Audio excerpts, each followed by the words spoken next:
রাজিয়া সকালে ডাকে, মাইশা উঠ, স্কুলে যেতে হবে। মাইশা কম্বল টেনে বলে, আজকে স্কুলও কি ঘুমাবে? রাজিয়া রাগ করে বলে, এই মেয়ে দেরি হয়ে যাবে। মাইশা বলে, 28 মিনিট মানে বানটা স্বপ্ন শেষ করে আসি।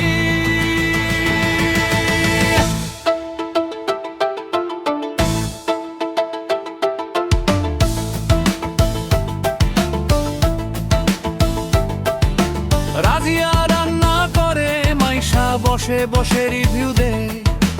এই ডালটা ভালো কিন্তু মুভিতে দিলে হিট খাবে। রাজিয়া বলে, তুই খাবারের ক্রিটিক হয়ে গেছিস নাকি? মাইশা বলে, হ্যাঁ, ভবিষ্যতে আমি ফুড জাজ হব, বুঝছো নাকি?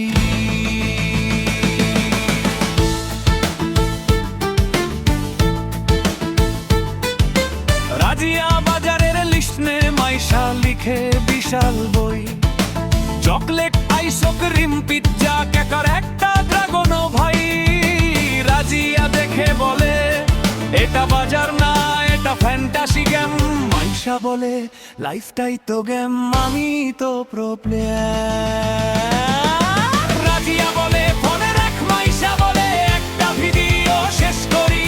কি হাত হলকের টা পরে দেখা যায়, কি ভিডিও এখনো রিপিট হচ্ছে ভাই।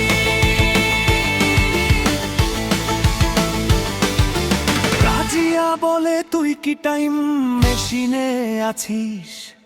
মাইশা বলে, না, আমি শুধু স্ক্রলিং ইউনিভার্সে আটকে আছি। রাতে রাজিয়া বলে, ঘুমা, কাল পরীক্ষা। মাইশা বলে, পড়া শেষ করছি, তারপর ঘুমের দেশে রওনা যায়। রাজিয়া দেখে ফোনে অন, মাইশা ঘুম, সব একসাথে মিক্স। বলে, এটা পড়াশোনা না, এটা নেটফ্লিক্স রোলেক্স। রাজিয়া আর মাইশা একটা বাড়ি, এক বিশাল কমেডি ট্রেন্ড। একজন সিরিয়াস আর একজন ফুল টাইম এন্টারটেইনমেন্ট। ঝগড়া হয় আবার হাসি, এই তো তাদের লাইফের জোক। এই গল্পেই ভাইরাল হয় পুরো মহল্লার লোক। রাজিয়া বলে, তুই কি টাইম মেশিনে আছিস?